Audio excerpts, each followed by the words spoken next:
I was already standing there when she arrived. Not waiting, standing. The airport doors slid open and the air changed. My mother stopped mid-step, as if the floor had tilted. Her hand tightened around her handbag, half a pace back. The whisper escaped her like a confession she never rehearsed. "No, this can't be happening." She recognized me, not the boy she left, but the consequence.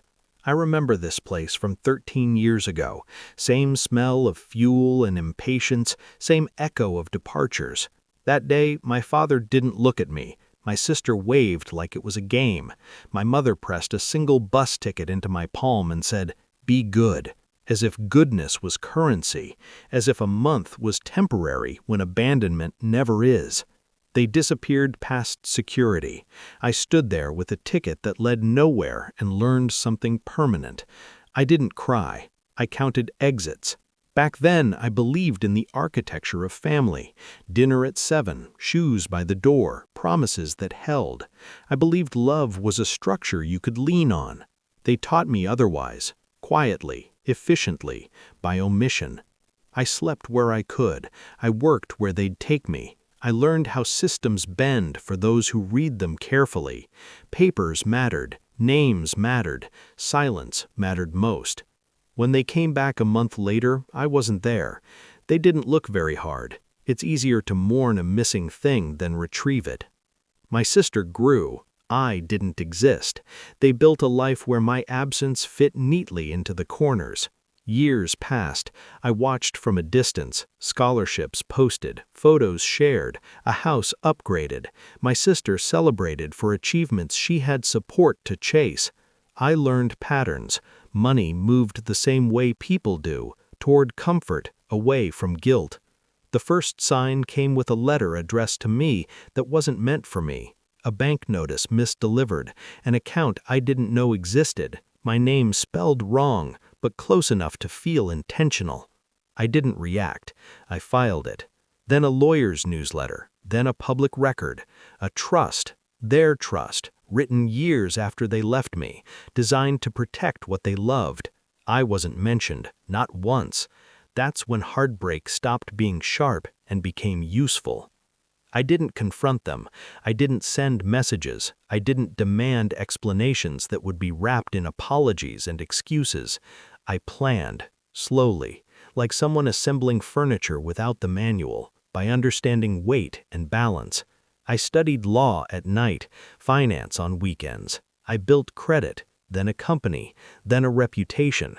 I volunteered with the kind of consistency that makes boards comfortable. I learned how to sit in rooms where decisions happen and say very little.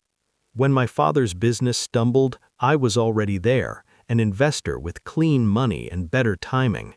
When my sister needed a sponsor for her startup, my firm offered guidance, not control, guidance, the kind that reads every clause. They never recognized me because they weren't looking for me. They were looking for help. I didn't take their house. I didn't expose them. That would have been loud. I did something quieter. I became indispensable. Their finances braided into mine. Their future routed through contracts I wrote with steady hands. The day came when my father signed over voting rights he didn't understand. My sister accepted funding that diluted her ownership. My mother smiled at dinners hosted in buildings my name was etched into, unnoticed. Then the airport invitation, a family reunion, a surprise, my name on the itinerary. That's when my mother froze. She looked at my face and saw the math finally add up. The posture, the stillness, the familiarity sharpened by distance. I didn't accuse. I didn't raise my voice. I let the silence do what it does best, press truth to the surface. My father spoke first, a stammer, a question that wasn't really a question. "You?" I nodded. I told them what I owned, what I controlled, what would change if I chose to step away. I didn't threaten. I explained, cleanly, clinically, like reading a weather report. My sister sat down. My mother reached for a sentence and found none. They had replaced me once. I had replaced them everywhere else. I didn't take revenge the way movies do. I took it the way adults do, by rewriting leverage, by deciding who eats and who waits, by being the reason doors open and close.